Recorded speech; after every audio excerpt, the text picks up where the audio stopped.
Hello, listeners, and welcome back to another episode of Pitstop Fracas. And of course, today to review the Hungarian Grand Prix. Here today to do this review with me is none other than Kwame. How are we doing today, Kwame? I'm good, brother. Man. Though if it wasn't for Max in it, man, F1 would have been coming home today, man. So my predictions, for we've got own GC predictions thing, could be better, man. Because I'm really annoyed with Max for winning and bombing up the field in recovery drive. I really thought my boy George would have got his first up today, but we move on to the next race. Yeah, that's what I can say. Ferrari bought it as well, man. So let's go. Big up the man, Nello Red. Yeah, I definitely had made predictions as well today, to be honest with you, so you're not the only one. And Martz, how are we doing today, bro? Not too bad. George got packed in. That's all that matters to me, man. That's all that matters to me. Yeah, of course you'd be gassed about that, wouldn't you? But yeah, you definitely sweating that yesterday. When a man goes from first to third, Well, calm down, man. You move like Anik, man. There's other worse issues that happen in hand than George today. It doesn't matter. We can talk about those guys in later on. But right now, my man went from first to third. Yeah, hold that, brother. Chris, your top today. It was embarrassing. Brother. You thought the doubles coming. You thought you were gonna be eating, bro. But you're starving. Right. Okay. I've got my bucket hat on in tribute to Chris because he can't be here today. So, of course, let's get into quali and talk about the main man himself, and that is George Russell. So, of course, yes, his quali was all right. We're too bad. Of course, the most interesting thing was, of course, George got quali. He managed to beat his previous time by 6 tenths, and besides his time by half a tenth. And he didn't even get any purple sectors, just straight green. Very impressive, to be fair. So, Kwame, would you like to talk me through George Russell's pole lap and any other takes you have of qualifying as well? Yeah, George's pole lap was very impressive because during the whole session, it was mainly the Ferraris and the Red Bull, they're the ones getting the fastest lap. It was originally going to be Sainz, Leclerc. They thought Leclerc was going to get pole, but the last turn before the straight was the one that a lot of people bottled it, and Leclerc and Sainz both went a bit wide whilst George kept it tidy. But like I said, George didn't get any fastest sector. He just kept it tidy, just kept it neat, and he just snuck in the lap under the radar. And it's funny because Hamilton's actually going faster than George as well during this whole session, but unfortunately he had DRS issues as well. But yeah, the whole quality situation was interesting. I mean, quality practice was interesting. You had the McLarens doing well, P1. You had even Latifi somehow get P1 in the FP2. Sorry, I should say not P1, FP1 and FP2. So yeah, it's it was interesting for me to say qualifying because there's a lot of mix in the field. But yeah, George did his thing, just kept it tidy, and did what the Ferraris couldn't do and keep it compact and keep it all put together. Yeah, the makes were definitely impressive in quality. Of course, they got a 1-2 in Q1 as well. But for them to for George to find 6 attempts in Q3, basically out of nowhere, was extremely impressive. It could have been the case that Lewis could have got pole as well, or at least maybe on the front row if he didn't have that DRS issue that he had. But it's just one of those things, isn't it? So yeah, let's move on to the race then. So of course we had George Russell starting on pole with Sainz alongside of him, and he managed to get a good start. Of course, the Ferraris, they've got good traction and the medium and so to speak corners whatnot. So George was having to do quite a lot of defending, at least in the first lap, and he did that really, really well. So Mart, I'm gonna come to you on this. Since you are the resident George Russell hater, what did you think of his performance today, though? Yeah, his performance. Let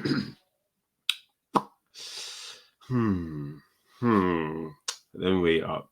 Agenda or not to agenda?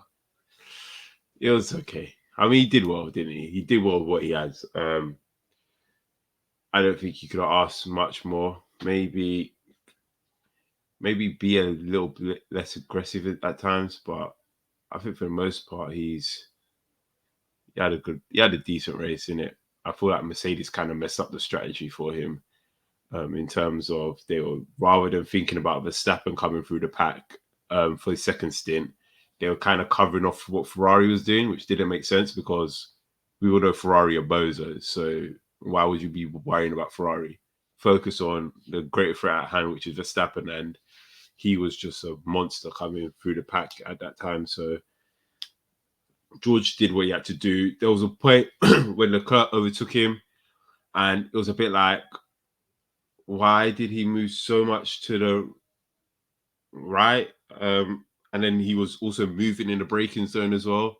So you kind of seen that edge to George. He's showing little bits and pieces, but at the end of the day, I feel come on to it, but I think in a bit as well. The way Lewis kind of stormed past him kind of shows that George has still a long way to go in terms of his racecraft. While he's got a very good one-lap pace, I think there's a lot he can do on his racecraft to just to help him like to win races in the future and stuff. I think he just left the door too wide open against Leclerc that second time around. Kwame, do you have any thoughts on George Russell's performance today? I'm a bit less, skeptical than my brother Martz here. Yes, I know. Yes, cool. It is disappointing that the guy who was in pole, especially for a track like Hungary, where there is supposedly less overtaking with Street. So obviously off this weekend, go down from P1 to P3. But at the same time, I feel like the strategies at hand, there's not much you could have done. Leclerc had the overcut on him. Max was lapping very fast through the field. I mean, I've got to say as well, Max, obviously, he didn't get high up in qualifying because he did lock up in the last turn, and he had to drive his way up the field and he did this thing.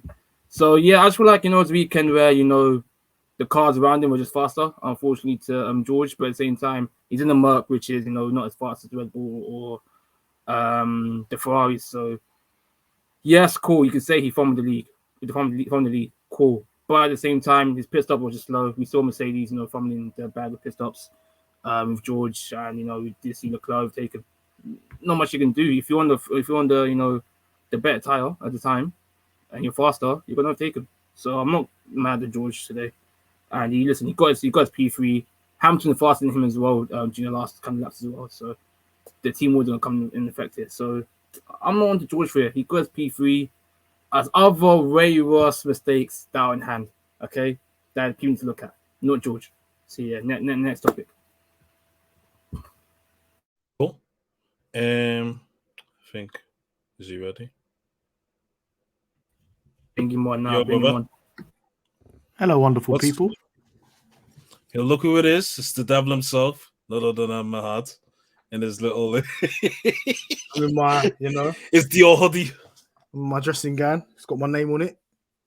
It's Dior, I'm ready to box some takes out here. You know what I mean? Get some takes off. There's a certain man we need to address today. He's not here today, but we need to address him anyway. Oh, he was here before. He was just going about his car before. Yeah, he likes to do his little 5-minute cameos, like he's one of them ones. He was going about his terrorism in Carton on Friday, so tried to convince him to stay, to face his crimes. You know what he's like. Let's run from the ground. Kwame knows the real story, but but no, I know the real story as well. Don't get this. I know the real story. Don't worry, we'll get into that. Don't worry about that. Mahad, we've only just got started not too long ago, and we're just talking on George Russell's performance. So, do you have any opinions on George Russell's performance? Did you think it was even that good, or do you thought it was not much you could do in terms of jumping from pole to down to third? I think George Russell might be that guy. I think he might be that guy. You've seen the light, yeah? I see. I spoke on it. Remember last year when it was Spa and we spoke about the quali. Mm-hmm. I said, look, I can't slander this guy, man. He's in a Williams. He slapped it on P2. I can't even say anything. And we saw some sort of when it comes to quali, he might be that guy. Just in general, because what he did on Saturday, was exceptional. Yes, Lewis Hamilton would have possibly outqualified him if he didn't have the DRS issues. But at the end of the day, he packed 2 Ferraris. At the end of the day, in a Merc, the Merc is not a good car. We already know it's not a good car. That W30 is not a good car. He had no right to even put it in there and put it on pole in the first place. So the fact that he extracted a pole out of that, when clearly Ferrari and Red Bull were faster cars, kind of just shows, look, he's redlining that car at the moment. In terms of race pace, he's still got a lot of long way to go. He has got a decent race pace, but if the barometer is Lewis Hamilton in the other car, he's not there. He's not there yet. But is that a negative that you're not on Lewis Hamilton's level, the greatest driver of all time? No, I think this is the first season he's been in a top car. Yes, he could have dealt with the tire deg a little bit better, kind of managed those tires like how Lewis did, and you could see at the end of the race who had the better result, because experience matters in those type of situations. But he drove well today. Look at the way he was defending against Leclerc. He's parking it. He dealt with the situation. Not to say that Leclerc was even defending when he was against Verstappen. I don't know what he was doing there, but you can kind of see the levels there. And I'm saying it right now. Russell's better than Leclerc. Come at me. Serious question though. There was a serious question asked: is Leclerc a top 5 driver? I want the audience to ask themselves that question. Yeah, I want Addict to ask himself that question. I want people to sit down and think really deeply. If there was other drivers on the grid in the situation that he's in that car, what would the results be? But how much of it is his fault and how much is Ferrari's fault? You know, obviously they both share the blame, but it's like, yeah, of course. No. I wouldn't blame him for like instances like Baku and Spain and stuff like that. Especially Spain. Man was 30 seconds down the road. He was longer, and his engine blew up. So, and that just comes with the territory. Look, you had Verstappen. He had his engine blowouts early in the season, but how many mistakes were on him? How many points did he drop that was on him? If you want to be harsh, you could say him driving over a piece of debris in Silverstone is his fault. But Leclerc's dropped like 30-something odd points on his ones, especially last week in France. That's just no. How many drivers do you think if a Lewis Hamilton was in this situation, and Max Verstappen, the more experienced drivers, would they make those type of mistakes? I don't know. It's up for debate. I don't think people should turn their nose up at it. People are like, how dare you even compare Leclerc to Russell? I'm like, relax, your brother's got 4 wins, bro. It's not like he's got 15 wins and he's long clear. So, questions need to be asked. But yeah, Russell, back to your original question, Russell, outstanding performance. If it was agendas, you could say, I'm saying outstanding over the weekend. You got pole in a car that should be. As he said in his own words, you don't get points on Saturday. And he was first. He finished first. His conversion rate is worse than Leclerc's from pole. Okay, that's it. He's only had 1 pole. His win conversion rate is 0% from pole. Just bare drivers that have got 0%. Like Norris has got 0%. 0% from pole. Okay, and he's one of them. That. No. Let's speak with. He's just doing agenda. Yeah. No, this is agenda, but let's speak with something. Okay, Martz, can I ask you a question? A decent weekend. Can I ask you a question, Martz? Is he performing better than Bottas?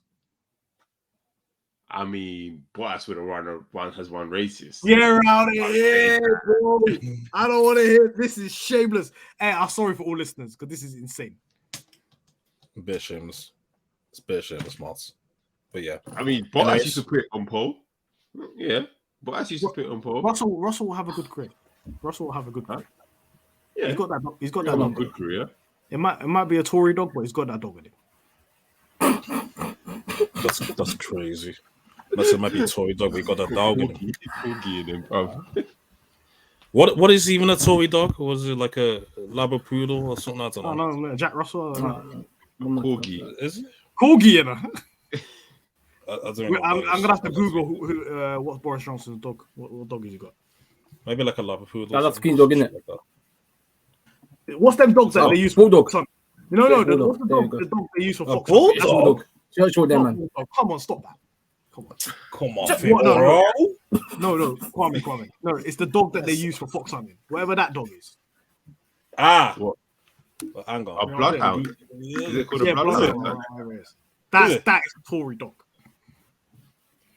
That's if we did an image, that's what's in Russell's heart. Yeah, it is, isn't it? Yeah. It's a bloodhound, yeah. Fucking hell. Yeah, that's Russell the bloodhound. He's exceeding expectations. I don't care. I have to admit that. I'm not gonna say I was the biggest Russell fan and stuff like that, but he's exceeding expectations. What expectations is he exceeding? He's in a bum car, bro. And majority of the time, what he has to do. He's not doing anything different than what Bottas would have done. Bottas was in the. Listen, Martz, let's talk sense, yeah. Bottas was in the equivalent, maybe even one of the fastest cars last season. This brother was struggling to get into top 5 sometimes. What was he doing in Abu Dhabi? He was getting dunked on by Yuki Tsunoda while Hamilton's going through. I mean, that guy, he retired by then. He decided I'm going to jump in the pool. Come on, man. He was retired by then. At the end of the day, the guy's doing what he would have done. He would do what Bottas would have done, being in the 6th or whatever fastest car it is. Yeah, Bottas maybe he wouldn't have been consistent with the P5s. I won't lie about that. There would have been a couple P7s and P8s in there, but at the end of the day, he wouldn't and the thing is, he was allowed to just drive. He was just allowed to drive while Lewis was doing all the work for him, innit? Oh, he was to get his car right. Lewis was doing all the work for him. So and he was just allowed to drive and enjoy himself, innit? And vibe. What enjoy? You got 2 Ferraris behind you, bro. What are you talking about? Okay, Martz. Yeah, now it's work, and he's getting bad pressure. My goal this season is to make you praise Russell. It's gonna happen this season. Watch. It will not happen. There's too much hate in your heart right now. I understand. Listen, I'm a pure blood. You should be enjoying. You should be enjoying because obviously Hamilton dunked on him, sly. But of course I did. I enjoyed that, and you know I enjoyed that. And there's a certain cast member that was wearing a George t-shirt in public. Yeah, yes, the whole time, man. But we'll change your mind on George. I'm not saying I got George stocks. I'm not even that guy. I'm not even saying George, but he's the top 5 driver. Top 10. I've seen the light, you know. You've seen the light still. Oh yeah, and by the way, what's the name? Fox something dogs. It's actually a foxhound. Oh, foxhound. Yeah. Do you use? I think they do use bloodhounds, but I think that's more like maybe back in Churchill's day. So I don't know. So yeah, Russell the foxhound. That's his nickname now. That's what it is. No, it's Russell, George Marshall Russell. But you say George? Are you making a corny joke? George Marshall Russell. That's his nickname. No, you're making a corny joke. Let's keep stepping still. Right. Right. Let's talk about Lewis Hamilton. Of course, he qualified on P7. Well, of course, he couldn't really do a improved lap because he had to abort it due to a DRS issue. But that was no problem for him as he managed to finish in P2. Martz, I'm gonna come to you on this one. What did you think of Lewis Hamilton's performance? And do you think if he qualified, even just he's a bit the further, GOAT, that he could have won the race? He's the GOAT, of course he would. Yeah, you saw him that third stint, especially on the softs. The guy was just putting out seconds on people, putting out seconds on Russell, putting out seconds on Sainz, putting out seconds on Max in the end. If there was I wouldn't say 5 or 10 more laps, but he was just I feel like the second stint, he was kind of in a awkward position because he had to pit, and obviously the understeer was not understeer. The undercut wasn't really strong this year. Like it was more of the overcut that was working for everyone, and he was like just in a kind of no man's land when he was leading the race on the mediums, and when he came onto those softs, it was just like boom, boom, boom, boom. It was just like Hungary last year when he came and pitted on the hards, and he was just putting up quali laps after quali lap in the race. And The man's just a special man. He's amazing. There's no adjectives that can describe him. He's just, there's not enough superlatives in the world to describe how good of a race car driver he is. I feel like with all the issues that have gone on as well, I feel like you can look at this P2 result, and with the context that you have behind it, this is a massive dub for him. Like, it is a massive dub for him, because had he not had a DRS issue, he would have been on the front 2 rows. I'm not going to say he would have been pole, but he would have been on the front 2 rows. Because actually, I will give Russell some props here. I do slightly think Russell might be a faster one-lap driver than Lewis at this moment in time in his career. So I do think maybe Russell would have gotten him for the pole this weekend, and Lewis would have been maybe P2, P3. But yeah, as I say, he's just amazing, man. When it comes to racing, there's no one better. He's once in a generation type thing. There's no one better. Who have we seen being race like him ever?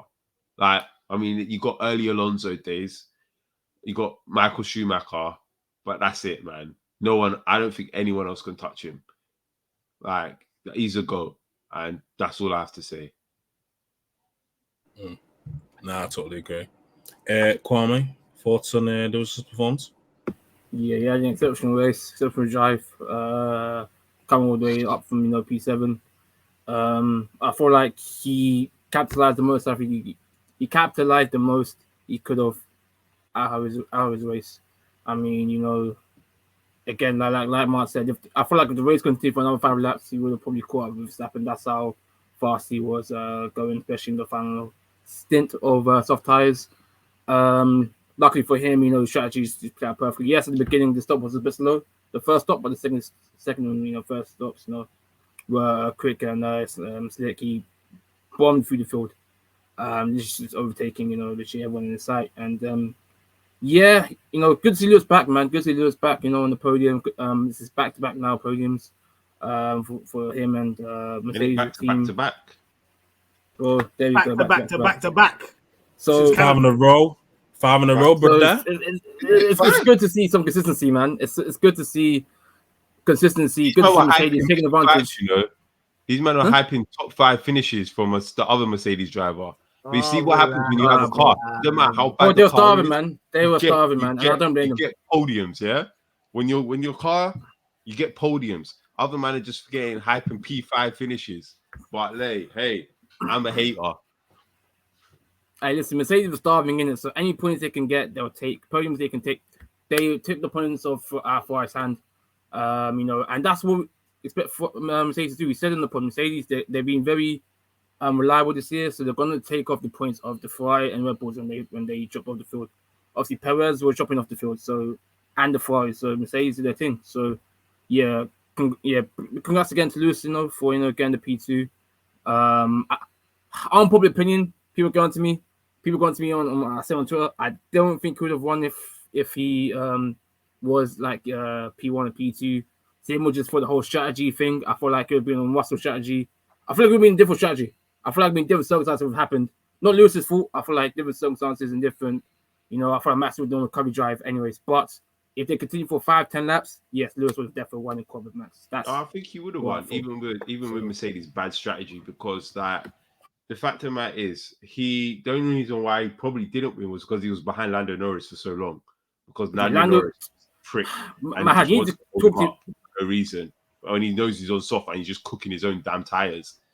Like, Lando has a problem with Lewis, and he just needs to come out and say where it is, because it's boring now. Like, before it was funny, haha, Lewis this, haha, Lewis that. I get it, you're frustrated, yeah? Your boy's racing with the GOAT, Verstappen's winning championships, and Charles is lead driver at Ferrari, and you're out here bumming it in a McLaren. I get it, you're frustrated, but it doesn't give you the right to always be attacking the GOAT for no reason, bro. Have some damn respect. Learn your place in this life. But any conversation about Mahad with Landon, I know we might go into later, but this guy, when it comes to defensive driving, it's annoying me, man, because I know his thing is, I'm doing my own race, so I'm not gonna, interfere, with the Red Bulls or the Mercedes or the Ferraris or whatever. But brother, defend, drive. And also, he was doing this all the time, defending, drive. I want to see some defensive driving. Because if you're going to do train and back off pants, what's the point? What's the point? Just off pants anyway. Don't even do the whole train. Listen, Lando only knows how to defend against Lewis. Lando only knows how to defend against Lewis. When anyone else is coming up behind him, he's off in pant for Verstappen. He's off in pant for everyone else. But when it comes to Lewis, this guy knows how to where to put his car, and he will cook his tires doing it like an idiot he is, bro. But no, I rate Lando though. Honestly, I rate Lando because P7. No, I do. Top 5 driver. He's a good driver. Top 5 driver in the fall for me as well. But yeah, that's annoying me. But that's all I can say, man. That's all I can say. Right, okay. Martz, no comment. Do you have This Martz has no decorum whatsoever. Do you have any takes on it? I'll tell you what. Do you think if Lewis qualified P4 or higher, he would have won today's race, or do you think it was no chance because of stuff? Who, Mahad or me? No, Mahad, not you, Martz. You've already spoken.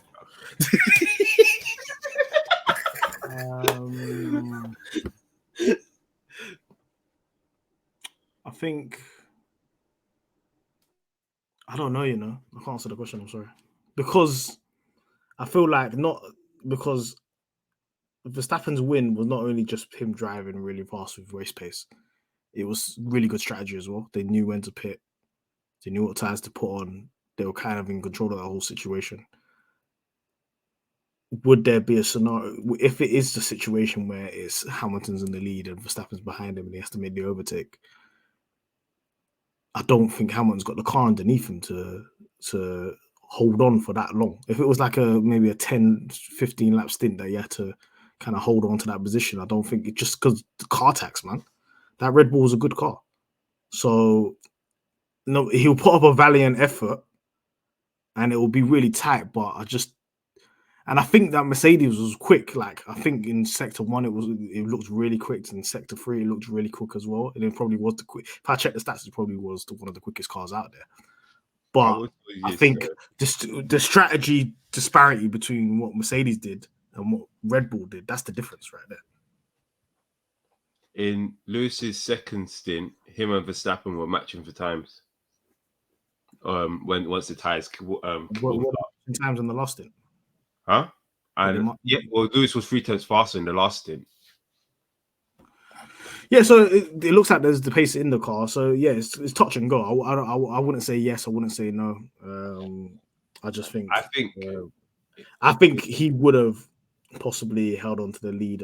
Obviously, much better than what Russell did because Russell overcooked the tires. I think he would have played it a little bit because when you're in those situations when you're on pole. It's really about, okay, how do I manage these tires? How do I overcome the whole 70 laps to end up on top here? And Hamilton's been in that situation how many times? He knows what he needs to do, And so possibly just sheer experience alone would get him that win. But he would definitely be much more comfortable situation than what he had to do today. I think obviously the DRS issue in quali is just, I don't know how much bad luck a driver needs to get over this season because it's becoming a bit of a joke now how much times there's issues with the car. But I think with him, he maximized the situation at the time. And with Verstappen, he was just having a jolly up today, man. The guy was laughing. Yeah, I had a spin, but I still won.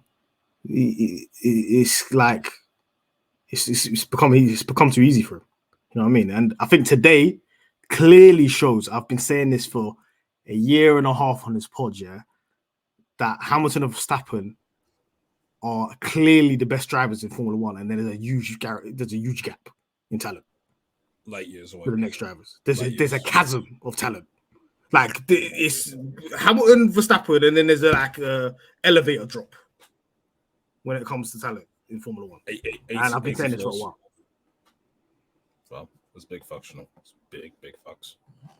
Okay, let's move on to Max Verstappen then. Of course, he qualified in P10. Of course, he had a bit of a power issue. Managed to storm his way to P1. He managed to get a driver today, which I thought was well deserved. Mahad, I'm going to come back to you on this. What did you think of Max's performance today, then? Max did well. I think considering the start he had, he just managed to clear a couple guys and then just maintain the pressure. Cleared those Alpines. I saw Alonso finally actually defending against Max. I was like, what the hell is going on here? Because usually he just like moves out of the way like he's part in the sea. But he actually defended a little bit. And then once he cleared those Alpines, he just started putting in crazy laps. Every single time he was just closing the gap in front of the person in front of him. He was just driving like a man possessed. And I think the strategy calls were perfect. You know, that's even the timing of the pit stops. The in laps and the out laps, everything was kind of falling into place in terms of the timings that he was doing and the kind of gaps he was making. And then once it got to the situation where Ferrari decided to be bozos, he was eating from that point. When you see a Leclerc who went long on the mediums, longer than Russell, he was just out there in P1, and then they put him on the hards. It was game done because we saw what all the other people were doing on hards, and then they decided to slap on hards, and then it was just easy pickings. The way he dunked on them was quick time, and then he span on his ones.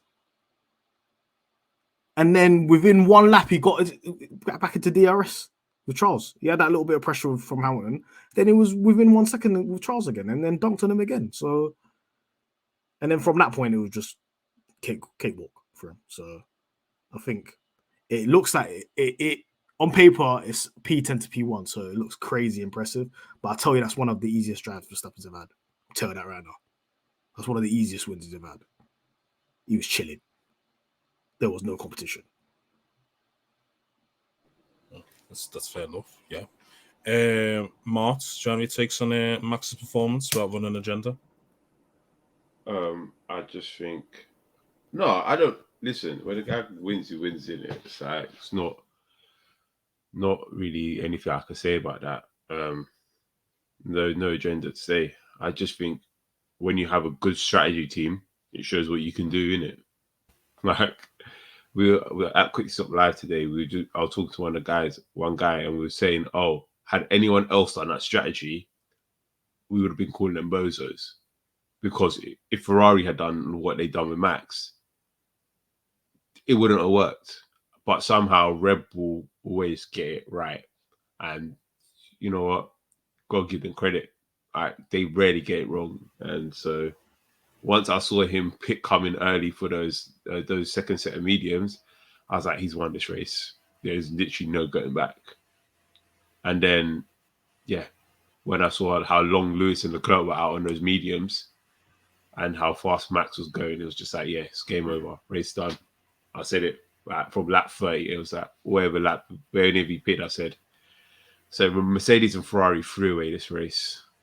It was a very winnable race for both of those teams, and they kind of their strategies fighting each other and not worrying about Verstappen kind of allowed Verstappen just like the part in the Red Sea and just allowing them to drive straight onto the win. And they all threw away some valuable points, especially Ferrari. No, in fact, about add on to Martz's point because I feel like the second set of medium that was the key decider because that's when I feel like Red Bull took into their own hands because once they pitted in first, then obviously you had Russell and Leclerc pit in retaliation when they were leading on the front, and you're kind of playing into Red Bull's hands in that case because Red Bull are doing their own race. They kind of know what they need to get ahead. Whilst you guys know like okay, let's panic, let's change our strategy, and then all of a sudden now you see the Ferrari. That's when they go into their own both moments of going for the hards instead of going for like a soft, even though it's all the pace of the Alpine jump off. And with Verstappen, yes, cool. People can say new engine tax and all that, cool. But the hater me in the agenda will say that. But I can't lie, similar to Mahad, I've seen a light. I used to see Verstappen, Leclerc, Russell, and Lando all similar levels in ilks, but now Verstappen is like a year ahead of Leclerc. I can't lie. I've seen enough now. I know it wasn't Leclerc's fault today; it was his team's, but I've seen it. Max has like 4 years on all of them, man. It's just like I know he's got the 17-year-old. You know what Verstappen is? Have you ever seen that meme with the brother with the backpack on the bus with the school uniform as a grown ass man? That's Verstappen, bro. Bro, when he's he's in got these young 4 driving years debates. of This work. brother is a grown man. He drives like he's 30 years old. That's the thing, though. This is like the first year as well where I've seen him actually mature as well. Because before Max was just doing rash, pump and crash. Now this year is very much more mature It's drive. because he knows he doesn't have to do anything dumb. When he actually has a real contender, you will see him bring those tactics back. He don't take Leclerc seriously. He don't take him seriously, bro. He said, "You're not my level, bro. You're not my level." The I'm not brother taking said, you "Do you serious." hear Martz after the interview when he said said, he was "I'd span- laughing? I I could have span span and I still won." And he said it twice. He wanted to say, "I could have span again and I would have still won." This guy is just. I told you, I'm worried for the talent levels in Formula 1, Formula 2, Formula 3. People think I'm joking. I'm worried. If Lewis retires, yeah, it's just gonna be Verstappen fisting people up, man. Straight like that. Straight like that, though. For real, though. It's gonna be the Schumacher days all over again, bro. Boy. Might just break records, you know. No, He wants steel. Fam, he stopped panning records, bro, because he came at 17. He came at 17. Bro, who was the Kimi and Peak? Okay, don't forget that name. But yes, come on, who was the Kimi then, man? Come on, man. You're moving mad. It's a joke, man. See what Chloe Kelly does, summer. Yeah, let's Don't kill me,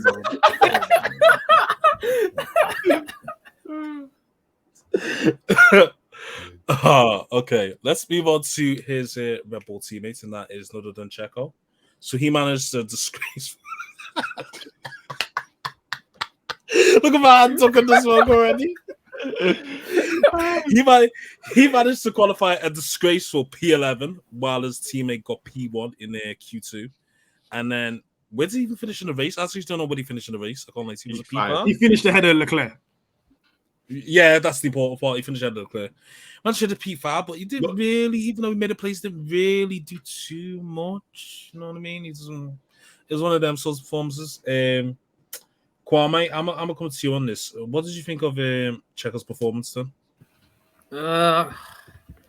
You know, with Checo, I mean, listen, I guess it's a recovery drive. I mean, listen, he was P11, cool. He had a bad qualifying because the guy, you know, Checo doesn't know how to keep his car in between the white lines. It's not the first track he's done it where he's been, you know, going off the track. He's been not following the lines, the racing lines of the track.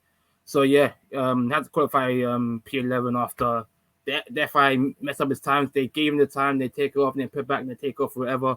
So yeah, he's doing up a recovery drive. But listen, like this guy said, I mean, he got ahead of Leclerc, which is what matters.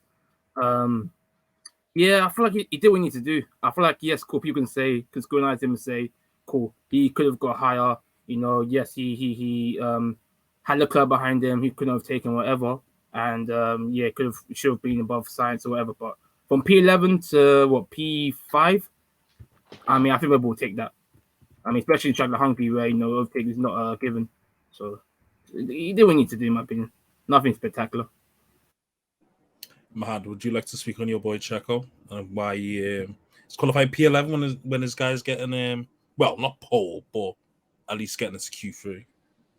I'd like to remind people Checo's not good at qualifying. This is not something that's like new information. This is even prior to Red Bull that he's not that guy when it comes to qualifying. So every other week when people are like, "Oh my God, Checo, look where he qualified," this is him. Why are you surprised by this? Because he's doing up recovery. That's his game. That's what he's on.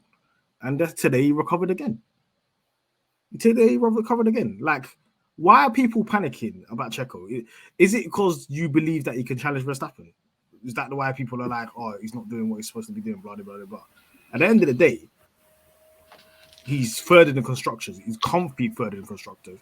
And he's only like 3 points behind Leclerc. It could be a Red Bull 1-2 right now. And then nobody should be complaining about Perez's performances. At the end of the day, he outscored who he's supposed to outscore. He completed his objective. So, yeah, quali was bad. Was possibly a second or a third place available? Yes. Did he take it? No. But he got a good amount of points. He's got 173 points. Leclerc's got 178. If he gets another couple good results, he's P2 in the championship. Is he supposed to be better than Verstappen? No. He's doing what he's supposed to do. I think all this critique of Sergio Perez is just a joke. It don't even make sense. When you look at the grand scheme of the whole season on a whole, and his performances up until Monaco when he won, he was doing his job. He's had a bad couple of races. Austria, last week in France was absolutely terrible, and this week he had to recover because of poor quality. But you have your dips in forms, you have your pickup in form, and then what's the conversation after summer break if he starts putting in a couple podium performances again? Then he's P2 in the championship, and then what was all the talk about? People have to have take a step back and have some perspective. Well, you know how fans can be very reactionary, bro. I think that's been. I feel like people as well with Perez, they forget his role in the team. Like I said, people feel like he's going to be better than Max. No, that's Max's team at the end of the day. Perez's role, as much as Christian Horner and Marco will not say, it's to be a second driver, man. It's to pick up them points that they'll have in the to constructors, and that's what he's been doing. We're doing a better job than man like Gasly and Albon in the past. So yeah, as much as you can critique Perez, because he was a media drive, cool. He don't need to do the points on. So yeah, he's packing Carlos Sainz. That's his job. He's a second driver. He's packing the Ferraris. If he packs both Ferrari cars and he's got more points than both of them, what's people's complaints about him? He's done his job. Yeah, no, I hear that still. If I asked you, Richard, this time at the beginning of the season, and I showed you the driver standards, and I showed you the points, and I showed you that he's packing in Sainz and he's 5 points off Leclerc, what would you say? You say he's doing a good job, no? Yeah. No, I agree. No, he's having a good season. It's just obviously, I think, obviously you don't get your points till Sunday, but you'd think in quali he'd at least do a bit better, at least get to Q3, do you know what I mean? But, P5, you could say, yeah, it's steady results. Maybe he could have got a bit higher. Perhaps so, but, you look at who's in front of him. You could argue, it's got George, Lewis, Max, and then Sainz. You could say, maybe you should have packed in Sainz, perhaps, at the least. But it's one of those things. You got 10 points, whatever it is, you get a fifth. So, yeah, it is what it is. So, let's move on to Carlito then and his performance. Martz, what did you think of Carlos Sainz's performance today? Of course, he got P2. Then he managed to drop down, ended up getting P4. He didn't get really fucked up by the strategy, but yeah, it's no podium for Ferrari, unfortunately. Man might as well not have been there, bro. I didn't even notice him. I can't even lie. His race pace stinks, man. We'll have to talk about this, man. Where's his race pace? He couldn't even. Oh, this is so funny, man. Ferrari need to grow some balls as well, man. Tell the guy to move over. Like, Leclerc's faster than him, and Carlos is just holding up Leclerc.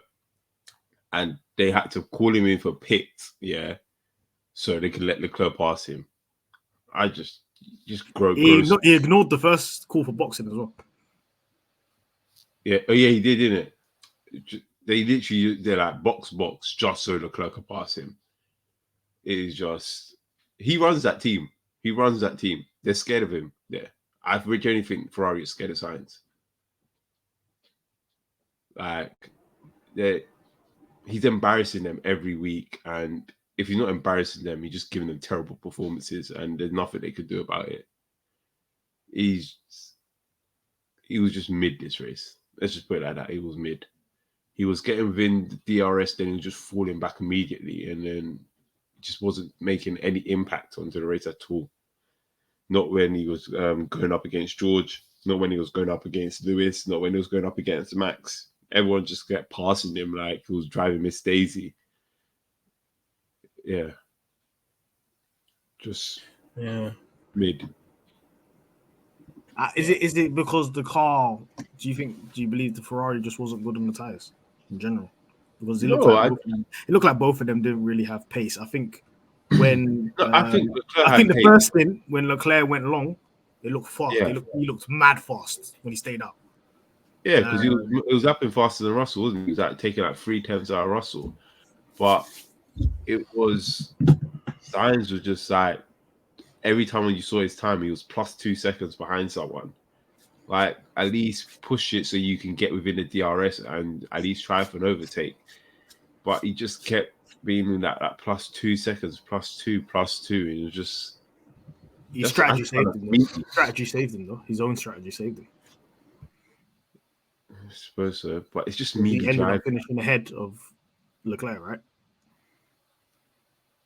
He finished off the podium. I think if you think about it, like his Saturday was good. His Saturday was outstanding. But didn't he? No, he pitted after Leclerc though, so I don't really think it was a strategy that saved him. I think it was the Ferrari realized choice of tires. Huh? But he went on softs. Sainz went on softs.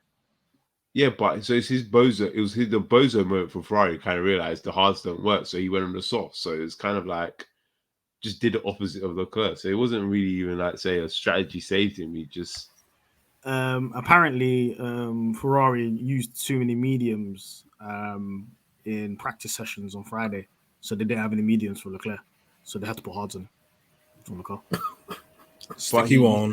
He started on mediums anyway, didn't he? No, but they didn't have any like spare ones left. Yeah, for his first stint, he had to change it anyway, so he had to go on the softs. Yeah, he went on the softs. I'm saying he could instead of putting on the hards, he could have put on the mediums and just went long. Can we get into this now? Can we just get into this Ferrari bozo moment, please? Okay, let's talk about Shaw. Go on. Because of course, go on. Crofty asked Bonotto, "Are you worried about Verstappen's pace?" The man said no. Within 5 laps, Verstappen was overtaking Charles. This was, I think, on the second stint. Now, you've seen this, and he's already gone long on the mediums. What can you do? What can you do? How can you help this situation? What can you do? You have the data from Alpine and Daniel Ricciardo on the hards that it's just the hards just don't work, yeah? But your strategies say, "Oh yeah, let's do it because we're different. We're Ferrari.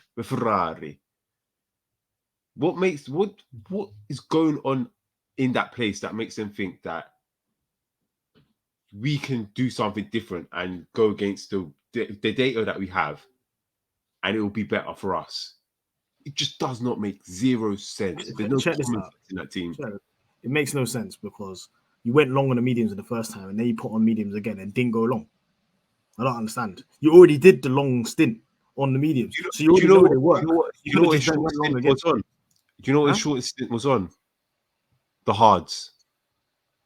Instead of them to just leave him on the hards and wait for the tire to activate near the end of the race, and maybe he could have made up a bit more time, they then brought him back in to go on the softs. So we had. So the game. I listened to Leclerc's post radio. After the race when he had the radio with his engineer, and he said the hards were so bad. That's why I said I wanted to stay on the mediums for as long as possible. Was this the same for everyone else? And his engineer said, yeah, it was the same for everybody else. And then Charles said, why did you go on it then? And his engineer said, we'll talk later. Because they want to be doing a big brain, bro. Do you know what's funny as well? We saw Magnussen absolutely have a howler on the hards. Yeah. And they pitted him again. This is like early in the race. So the hards are mid. So you might as well if you don't have any tires left, if you don't have any medium tires left, you either go long on the mediums and then slap on softs, or you go soft. Exactly. Yes, that's simple. Yeah, it's funny as well because Pirelli, they did not suggest that, and for the way obviously Pirelli suggests is the fastest strategy and it's the slowest, and here's alternatives. There was not any suggestion for a medium hard, and who's the only team to do that? Ferrari. There was no suggestion, not even the slowest strategy. There's no suggestion of medium hard, none. So the thing is that because they pitted Charles on lap 21, to go on mediums again. Then he pitted on lap 39 to go on the hards. Then he pitted on lap 54. If they just went long on the second stint, even for another 10 laps, then go on the softs, it would have been all right. But he decided to do big brain and go against Pirelli. Even if for that, for example, they wanted to do big brain, and he said, all right, the second stint, we're gonna go on the hards. Wait, so after the first, you pick the first time. When you pick the first time, go on the hards. And if you want to try something different, try it then. Don't try it when you literally are fighting for the win now. You literally have to race back to go for the win, and then you're going on hards. What? This seems so confusing, man. Just zero common sense there. This is heritage. No? Why are we surprised every week? Why are we coming on this pod and everybody's coming on the timeline doing Pikachu? I mean, like surprised that Ferrari's doing stupid shit. They do this shit all the time. Why we can't be shocked at this? This is what they do, man.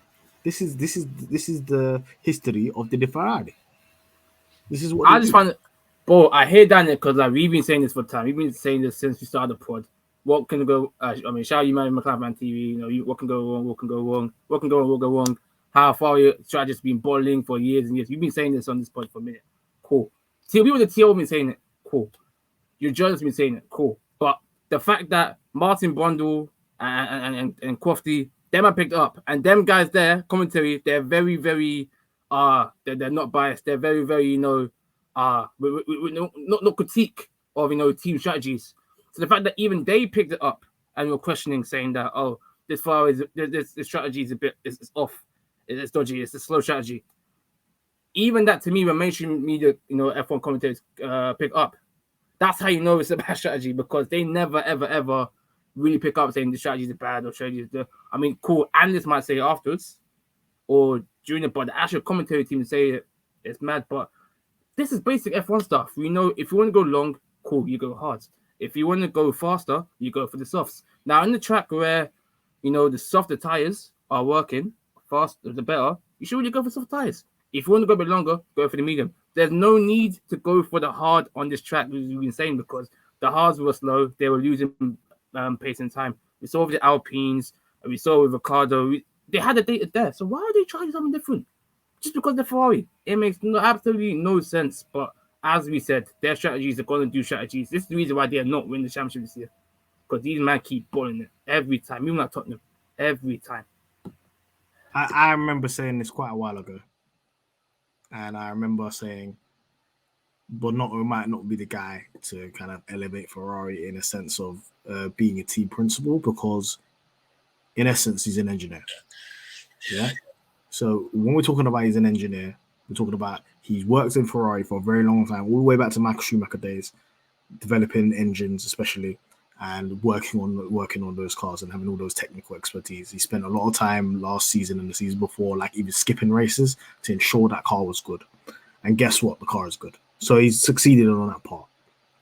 But not addressing the pit crew, not addressing the absolute horrendous strategy that you've had for years. We're talking about the strategy for Vettel. We're talking about strategy for Alonso. We're talking about this is deep-rooted, poor decision making. And it's just continued. It's just continued. And as someone as a Ferrari fan, you shouldn't be surprised by this, because this is like it's Groundhog Day.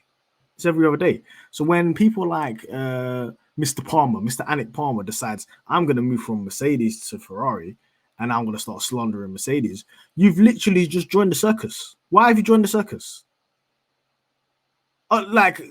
You went from a kind of a serious organization that's won 8 titles in a row to the actual circus. Because it's a clown show over there. And continually, he feels he can goad Mercedes fans into thinking, oh, look what your team doing. Look, you can't win. Look what's going on. Look, my driver's sitting on the top step. You have a fucking rocket ship. You're bottling 2-3 starts. And you're losing to teams that are slower than you. Let's be serious right now, man. How much points have been bottled just because of strategy? And even then, when I praised Bonotto because of the engine, his engine blows up anyway. So who cares? So when we grade our teams at the end of the season, Ferrari's going to get all Fs. F for Ferrari, all round, all capacity, I've just seen a video, of Lewis and Max laughing at Ferrari being on hards in the cool down room. They're your competitors are laughing. I'm telling you now, Verstappen and Red Bull think these men are clowns. They don't take them serious, man. There's a reason why Max is enjoying racing for Ferrari this year. He's saying, I'm enjoying being Ferrari, enjoying competing against them, because it's easy for him. See last year how he was struggling with Mercedes. He was crying, doing anything he can do to put down Hamilton and Mercedes. But this year he's having fun. And also quickly say as well with the heritage as well, fam. Ferrari have been like this for time. Michael Schumacher put the cracks in the wall. Hinge on top, was born. Then Benton guys, they put the cracks on the wall of that team doing their whole Fugazi, Mafia, illegal stuff. Cool, because the days of Lacey, I'm doing electrician. Days of Lacey, Gerhard Berger, days of Massa, Kimi Raikkonen, Vettel, Alonso. They've been doing this strategy to the 90s. So why are you surprised? They don't even cheat properly. They don't even cheat properly anymore. You've got a veto power over the sport. Imagine a team like, I don't know, for example, Arsenal having a veto power over the Premier League to just get rules changed whenever they want. They don't even use it. These people are clowns, man. They're clowns. And the fans are clowns as well. Hold that. Yeah. Yeah, and Absolutely hold that. Because you got Mandau saying, oh, yeah, it's easy 1-2. Hungry. Wasn't he saying, who was on the pod last week? Me. It was me. Yeah. Wasn't he saying easy 1-2? Yeah. Yeah. Easy 1-2, hungry, whatever. The streets remember, you know, because the streets are asking us. They're coming up to us and asking us, where's Anik? Where's Anik? Where's Hashtag Anik? Where's Anik? I'm gonna start printing out some stickers and putting them on tube stops all over the gaff. Where's Anik? Hashtag where's Anik? Put it all over London. Where's Anik? It's gonna be a campaign because this is a fucking disgrace. That this guy can have the gall, have the balls to be going around just trying to do up spin doctor saying, oh yeah, what's going on with Mercedes? What's going on with Mercedes? I swear to you, Mercedes is gonna pack Ferrari in constructors. 30 points now. I guarantee 30 points. 30 points, yeah? 30 points. Yeah, 30 points. Bro, Ferrari are Ralph Wiggum right now. They're in danger. They're on the back of the bus. They're in danger right now. They're in trouble. Because real talk, yeah. And we've had Anik running around like he's pack. Absolutely running around like he's pack. And these drivers can't even deliver what they need to deliver. Team can't even deliver what they deliver. He's saying, oh, look, this is the history. Look, it's a Ferrari. This team is washed. It is washed. It's run by amoebas. They ain't got no brain cells. These guys are dusted. And you think they can win anything? They haven't won anything since Kimi Raikkonen. You know what I'm saying? And they're lucky they won the constructors. They're lucky they won the constructors because McLaren were bloody kicked out of constructors. Them times as well.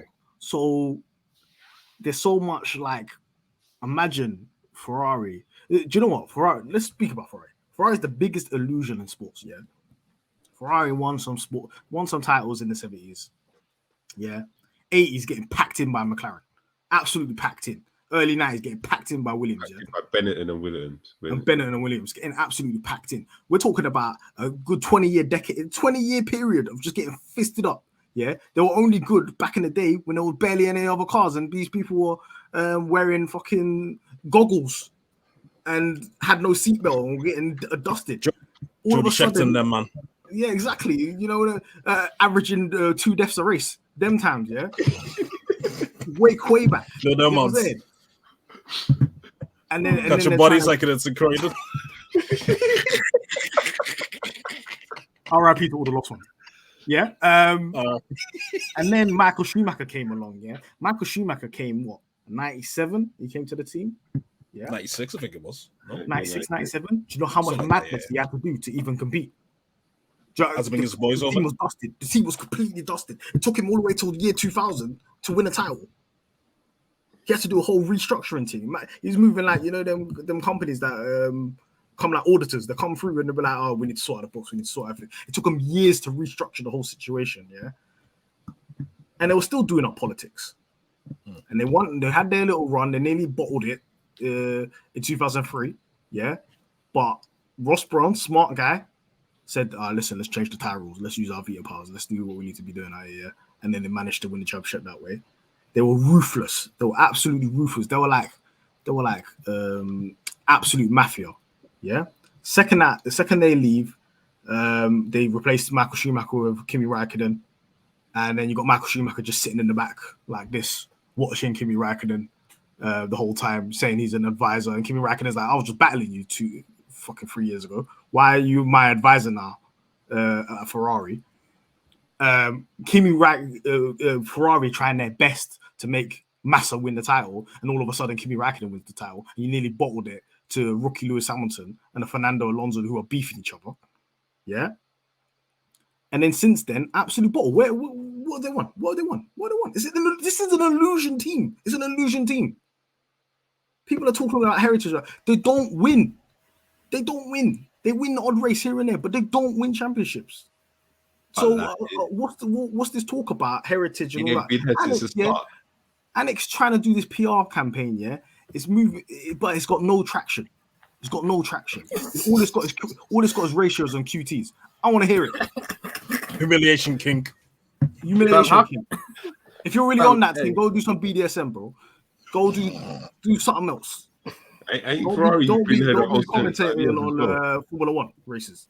Yeah, they've been in the 950s, but Mahad, they haven't won much, innit? That's the thing. Like early 50s, 70s. That's it. Let's give Anik some credit.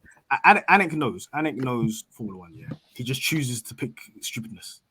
He chooses to speak stupidness. He knows Formula One, but he chooses to speak stupidness. So for you people out there, he does have Formula One knowledge. He just applies it incorrectly for agendas. Yeah. This guy is using it for propaganda purposes. His head is gone. He knows he put every single stock into Charles Leclerc winning the championship, and he's watching his driver bin it after we warned him that he's going to bin it. Yeah, he's watching his team have his engine blown up after we warned him prior to the season that the engine's going to blow up.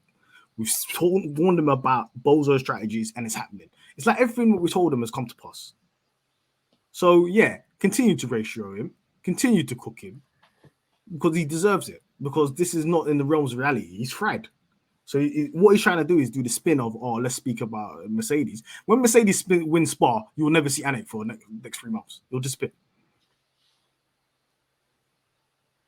Big fucks. You'll catch him in the Himalayas like he's Jason Bourne. Just like your location, bro. How to convert to a monk, to a British monk. Jeez. It's gonna need to the way he gets very short on talent. Shit, man. Get cooked. Gas mark 6 things. Shit, that. Send me the location.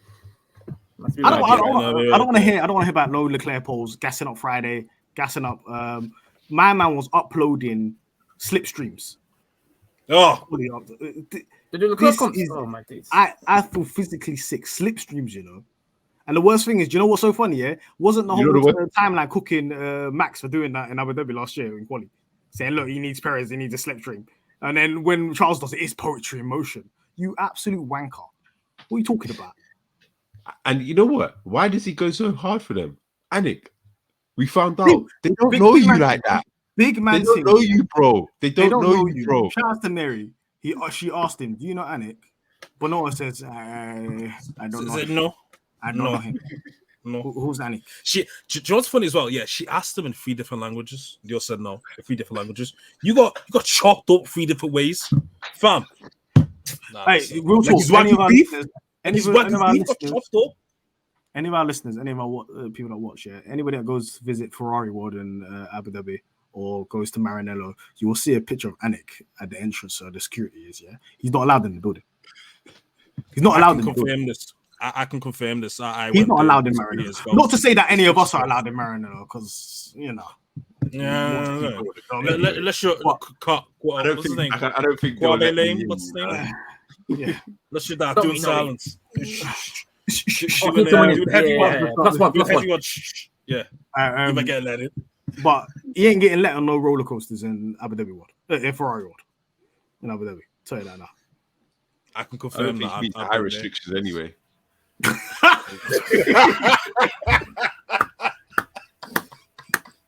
Oh, man.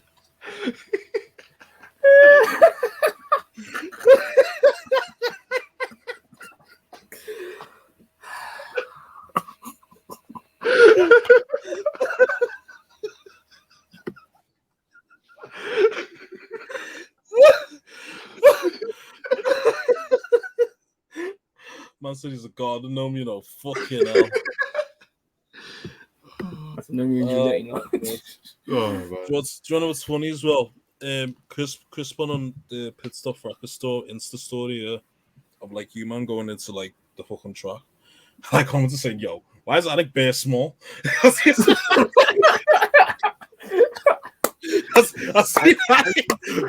head was up to the fucking door now. I see that Sainz up on his heights. I said, yo, what the fuck?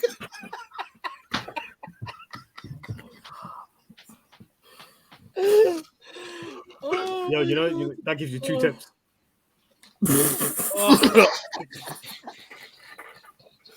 Don't kill me.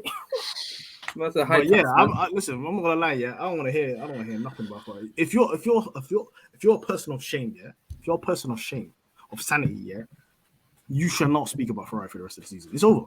It's over. I literally said before the race, if Verstappen wins 2 more races, it's over. The championship is over. He's already won one. A race that he shouldn't have won. What's he gonna do when he's at Zandvoort running around his backyard like he's pack? He's gonna win. So it's over. 80 points. That's ridiculous. It's over. And then he's gonna do a Rosberg where man just turning up. Yeah, I'll just get the podium. I'll get a tour, P2, P3, and then it's over. And then he'll be on his jolly up. This is an easy ass championship for him. Championship to championship at the end of the day. This is Lewis Hamilton in the W11, bruv. This is what 2020. Now I get the man who did like it. There was no competition there. Bottas was like, I'm taking the day off, and then the rest of the grid just got packed in. Listen, 1 win in the last 8 races, and 3 DNFs. You got 4th, 5th, 6th, 1 podium in the last 8 races as well, and we're 13 races in. All right, let's go. Let me give you 3 stats of the day before we finish off with Ferrari. Yeah. Mercedes has the same amount of double podiums as Ferrari. I don't know how that's happened. Because on average on a lap, Mercedes is like it's second slower than them. So I don't know how that happened. Yeah. Who's had the same amount of podiums as him? No. Hamilton has way more podiums than Leclerc. Say that now. Yeah. Damn. You'd be shocked. You'd be shocked. Yeah. Leclerc's never beaten the teammate in Hungary. In Hungary. Which is scary hours. Scary. Because it's a short track. And what is the last one? Basically, I think it is now. I think it's Verstappen can just finish P2 and win the championship, no? And Leclerc can finish P1 for the rest of the races, and Verstappen will still win the championship, no? Yeah, I think that's it. So Verstappen, I said that wrong. Leclerc can win the remaining races, and Verstappen can finish P2 and still win the championship. P2, yeah, you're right. With fastest lap and the sprint races. A great man was on the TV show Cheetahs, yeah, and he said, "It's all over, Jackie. Don't cry, don't beg. Yeah, it's all over, Ferrari. Over. You was gassing it up. You was atting us on our account all pre-season, telling us about Ferrari. This is Charles' time. Look, Ferrari's gonna rise. I saw images of Charles Leclerc turning into Michael Schumacher. I saw absolute blasphemy all over the gaff, yeah. And we are at the summer break, 1st of August, and the title's over. Congrats. Essa Ferrari. Get out. Chat, gas it up. What are you doing, Martz? No, I know he's doing. Right? Oh, put it on the screen. Put it on the screen. Put the camera. I know what you're doing. Is that no? Yeah. That's the season. That's it. That's the season still. That's the season. I am stupid. That's it. You know what? Yeah, I also want to touch on the fact that Charles, why did you go in when they called you in again? He doesn't have the ability to ignore his pit crew. He ain't got the dog in him. I've never seen him argue back fully. You're on hard. Take stop event. You're on hard. You can't. You're just gonna go come onto the softs. What do you think that's gonna achieve? Because that's what he is, Martz. He's soft. He's soft. Nice guy. Soft. I keep telling you about this. You know. I keep telling you about this. You know, people don't listen. He doesn't have a puppy in him, bro. He lives a good life. He lives a good, quiet life in Monaco, innit? Yeah, Fam, He ain't people from the getting streets. gaslight. From People getting Devon's. gaslight. Nice two-tone Ferrari paints. Him run out of gas in it. Casino shit. LV bags. Him got hella poles like he's in Magic City. Fam, that's what he is. He's a stripper. I told you his name's Charlie B. He is a stripper. All he's good for is poles. He's got fat. Hey, I asked a question off the account. Yeah, I said, hey, is Shaw gonna get more career wins than Daniel Ricciardo? I think it was like 80%. Yes. It's a good scary, He's gonna get 4 wins in 10 races. That might not be doable. Hang about. I swear to you, didn't Ricciardo win more races in his first season or something at Red Bull? Didn't he win? Ricciardo won 3. Yeah, Ricciardo won 3. Yeah, He won no, it's matching. No, because Charles won 3 in this first season. He's not top 5 driver, man. I've been saying this for the longest. Come on, man. Come on, guys, man. Let's be serious. Let's be serious, man. Because when you was given the equipment to do what you need to do, you only slapped 2 wins. It's only won 2 races. Has he won 2 races? Or no, 3 races this season. This season is 3. Yeah, free. First year being 2. Verstappen's won more races than his whole career in the same year. He's had a race-winning car. Have shame. Anyway, where was Bonotto going? Where was Bonotto going as well, man? Bonotto is going to speak to Elkman, and Elkman's going to tell him we need to keep Leclerc. We need to get rid of Sainz. And then he's going to be like, Sainz is #1 driver. This place is political, man. Too much. Sport Gazzetta hype, man. That's the leadership. Gazzetta del Sport hype, yeah? Gazzetta del Sport hype. Motorsport Italy hype, man. No sources, just vibes. Don't me FC moving mad, fam. I need Ferrari out of the sport. They're fucking disgrace, man. They're the Dallas Cowboys. I'm about to be the Arsenal fan. I'm about to say, man, them man, yeah, before we move on, they have convinced I saw one tweet. I'll give props to this tweet. Same way Cyril and me convinced the whole generation of South Londoners and people in London to support Arsenal. Same way Michael Schumacher has convinced a whole bunch of supporters in Italy and around the world to support this dead team called Ferrari. Boy, you got me still. You got me still when I was a kid. As soon as he dipped and the black man came, I said, "Yeah, I'm off. Bye." I'm a bit older. I'm a bit older. I saw them man get packed in by Hackett, and I said, "Yeah, McLaren for me, bro." I saw them Red Boys getting fisted up, bro. You seen the light, yeah? I hear that still. We called them Maranello Red. Was it you, Kwame? That was me, yeah. Yeah, Maranello Red, bro. Man said they've got the Pez name now. They don't even get their real name no more. They get they get the Pro Evolution Soccer name, bro. Let's move on, anyways, to driver of the day. I don't even know who won driver of the day if they count. I think it was Lewis. So let's just get everyone's driver of the day. Kwame, who's your driver of the day, though? Yeah, I'm gonna give it to Lewis, man. Listen, I know the easy option should be Max, but I felt like Lewis in the car he had, he made more out of the race than he could have. Came back from behind from his teammate member who was behind Russell in the race, a big disadvantage, and yeah, he did his thing. So I'm gonna give it to Lewis for that. Cool. Martz? Yeah, let's give it to Lewis. Yeah. Fair enough. And Mahad. If you watch races via TikTok or via BBC Sport, you would say Verstappen. If you actually watch the race, you would say Hamilton. So I'm the latter. I actually watched the race. So those people out there that want to say Verstappen, no. It was an easy race. Come on, you're gonna give him driver of the day for one of the easiest races in the career. Come on, man. Let's be serious. But yeah, it's Hamilton, man. Come on, he was P7, bro, and he finished above his teammate who was on pole. That's all that needs to be said. On sheer pace as well, Yeah, true. He was cooking on them softs, I can't lie, he was cooking on the softs. Yeah, I'll agree with Lewis. I don't think with too many people saying Max, but yeah, Lewis was definitely cooking today. Okay, Latifi Award. Mahad, who's your Latifi Award?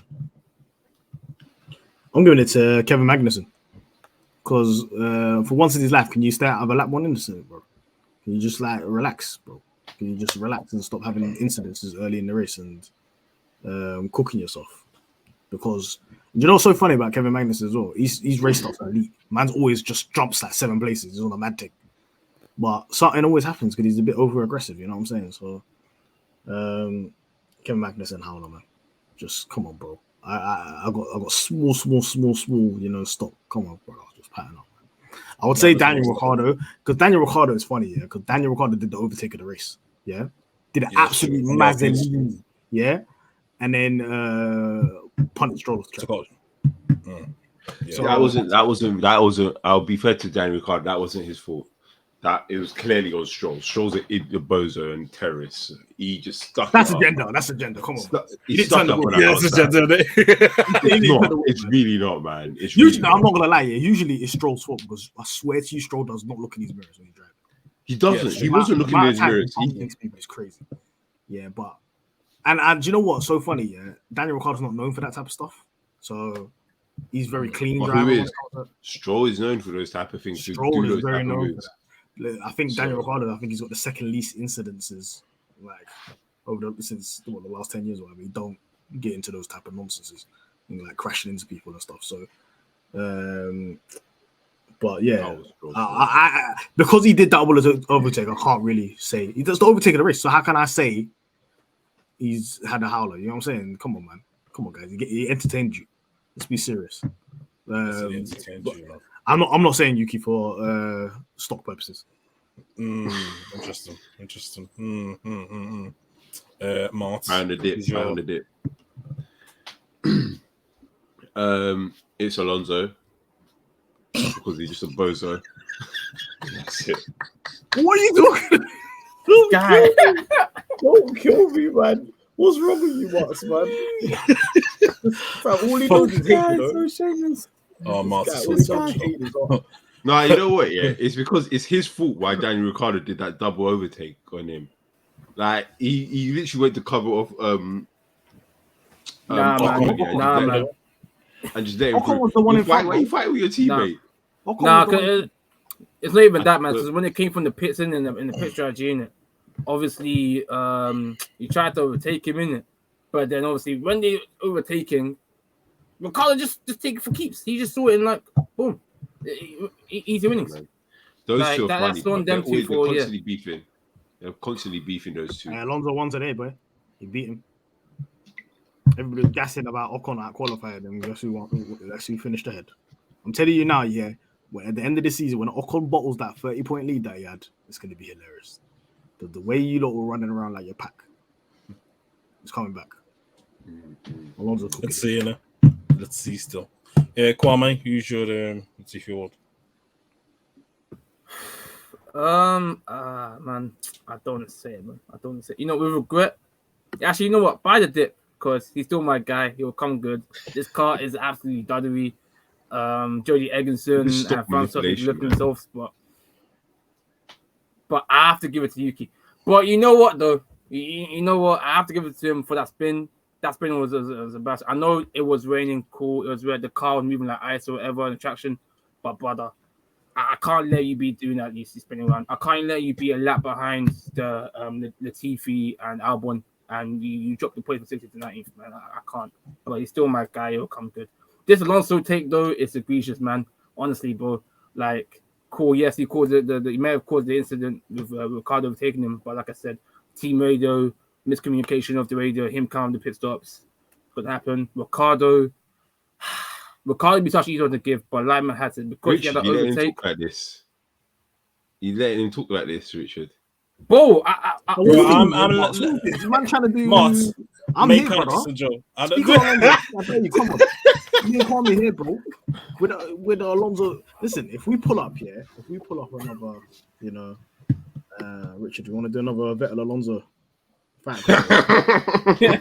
Can do, yeah. If it's got minutes now, yeah. How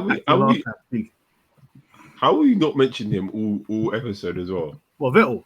Come on, top 6, isn't it? Sayonara. He had a good race. Thank goodness he's gone. I mean, he's happy he's gone. He's trying to hate. Forget the race. Forget the race. Head of Stroll. Yeah, the race. Go on. No trouble. Head of race. I've got nothing more to say now. Finish above Daddy's boy. That's it. That's it, man. Do this thing. Is this the benchmark now for four-time world champion? Oh, well, that's his team, I hear Stroll's better than him, man. He run him out the sport, but man cooked him on mediums, and so Stroll was on soft. So People could say, "Oh yeah, get out your Stroll living, did okay. Stroll may have let Vettel through, cool, but still, like we just said, medium softs. Oh yeah, Stroll off track, Listen, cool, but Vettel's still the taking evil he has done is enough. Martz, can you let young Kwame Evil speak, man. please?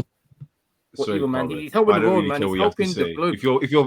If you're Go on. This nigga run about like a pack, man. Honestly, Hey, if you're picking up Vettel and Alonso, I will talk over you. I do not care about those, man. Those two are my biggest ops.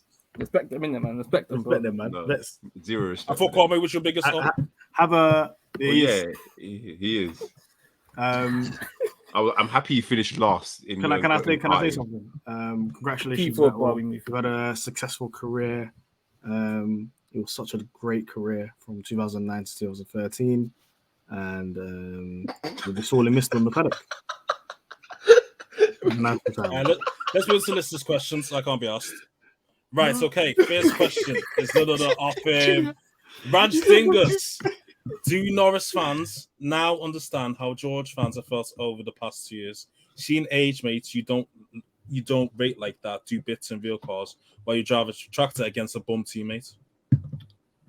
I'm gonna leave the floor open for that. Sounds like a Chris problem to me.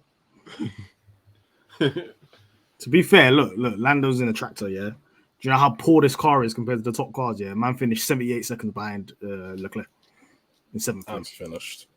That's how slow that car is, yeah. So, and yeah, I understand what you're talking about in terms of being in a bum team, like how Russell was in Williams and stuff like that. But he's got multiple podiums. He's the only guy that's not Red Bull, Mercedes, Ferrari that's got a podium this season.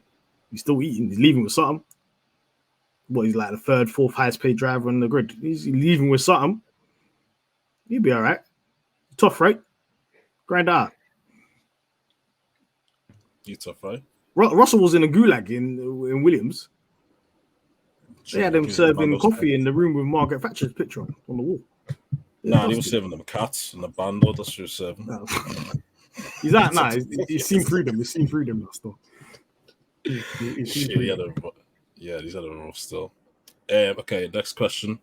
Off Olivia Dirty B, McLaren. How badly did Norris fight and Hamilton early on affect his own race? How does the upgrade look and what happened to Danny Rick after a promising qualifying? Should I answer that? Yeah, obviously. We still haven't addressed race pace. So whenever we do have a good weekend, it's just because we can fix one lap and just have it in the optimum setup to go over one lap in quali. So we always look faster than we are, because in reality, when it comes to race pace, the car's never been fast. So there's always this illusion like, oh, McLaren are fast. Look what they did on Friday. Look what they did on Saturday. The top in timing sessions. In a race, tell me a race that we had good race pace, that we had a top race pace. None. And the upgrades did not address that. So yes, the upgrades addressed it to elevating our race pace above Alpine, because we were much better than Alpine, and Alpine was a much faster car than us, let's say in France. But just in general, we're not touching Mercedes or Red Bull or Ferrari. And we should focus on 2023. Danny Rick just big hell. I can't. I practice hype got to me, man. I thought he'd get a podium to him today, but look, we set up for quali, man. Lando's 4 tenths off pole. That's crazy. That's crazy. 4 tenths off pole in a McLaren. You saw that car out there. That car is shit. Yeah, but he still came best of the rest as well. That's the thing. He still came best of the rest out of the top. He's always, majority of the time, he's best of the rest. And you can see in the standings, he's best of the rest by a clear margin as well. People are not catching him in the driver's standing. He's just in the middle of no man's land. True, it's definitely true. What, even a bit more than the 4-time world champion? Well, that brother that's scrapping for 1 point. Let's keep professional. Okay, next question. Ducks and Quack Nan. When will the Prancers Seahorses actually fix up because they need their name revoked? Got to be called Maranello Stripes like it's Pez. I mean, you've kind of already touched on this, haven't you? Yeah, I've kind of touched on this. Yeah, cool. Fucking hell. At _Hassan__. Will Monsieur pull up and crash, ever grow some balls, and dictate his own strategy? I guess not, no. I listen, we said that already, didn't we? I think we mentioned. I remember mentioning it I think even before Monaco, I was like, yo, this brother don't dictate his own strategies. What's going on there? Sainz at least is doing his thing. And I think that's Verstappen does it as well still, but he's got an elite strategist, so he doesn't need to dictate his strategy. But them two really avoid trying to dictate any type of strategy. And it's a weakness. I'm not going to lie to you. It's a big weakness. Because people like George, people like Sainz, they're active on the radio and dictating when they need to pit and when. Because at the end of the day, as a driver, you decide when you pit, you know. The decision sits with you. You know how the tires feel. You know what strategy might work or not. Like Charles, sometimes he's just like, I'm running around. I've been out here 3 days. I'm just running out. I'm running around. That's what he's doing. I just drive the car. You know, I don't know anything about strategy. I'm just doing my thing. You know what I'm saying? But people like your Hamiltons of the world, Hamilton knows what's going on. Yeah, he's aware of what's going on in the context of the race, and Sainz knows what's going on in the context of the race on the whole as well. So, yeah, it's a big weakness. Yeah, for sure. Okay, at Davey BG19, is it time for Ferrari to go back to non-Italian management who are less emotionally involved? Possibly. I don't think that would help them, to be honest. I said the only time these men have ever been good is when they've been able to do anything illegal. So, I mean, so it doesn't really matter. I mean, Bonotto looks like a man. Well, to be honest, Bonotto does things illegal, bruv. Like, he's the one that signed off on the questionable engine. So, I don't even think that would help them. Like, these men, they're just, as people said, you've been finessing to support Ferrari by Michael Schumacher. Yeah, and that's why, and it keeps on going on about Lewis Hamilton coming to Maranello because he knows his drivers aren't good enough, and only Lewis Hamilton will get a job done in that car with that bozo team. That's how you know to ask the question. That's okay, shot, you know, because I'm trying to think he's been leading the Ferrari team recently. Obviously, you've got Bonotto, you had Riva Bene, you've had Di Montezemolo, you've had Resta, you've had all of these Italian Donnies who are. I remember Alonso, I believe, beyond the grid saying that Ferrari like a very passionate team that I know what were their hearts in the sleeve compared to McLaren, who were during the time one day anyway were very much more shocked to the rigid. No Asian news talk about Williams at the time when they were winning, were very calculated. So maybe if they, because again when they're winning, you had the motor coach, you had Roy Byrne, South African, was born, who was British, whatnot. So maybe it's a possible shout where they should look at elsewhere and get some other names in. Who they'll get in though? I don't know, because like new, for example, he ain't even Red Bull. Listen, Ferrari ain't been the same since Berlusconi left, blood. Since Berlusconi's gone, they ain't been the same. He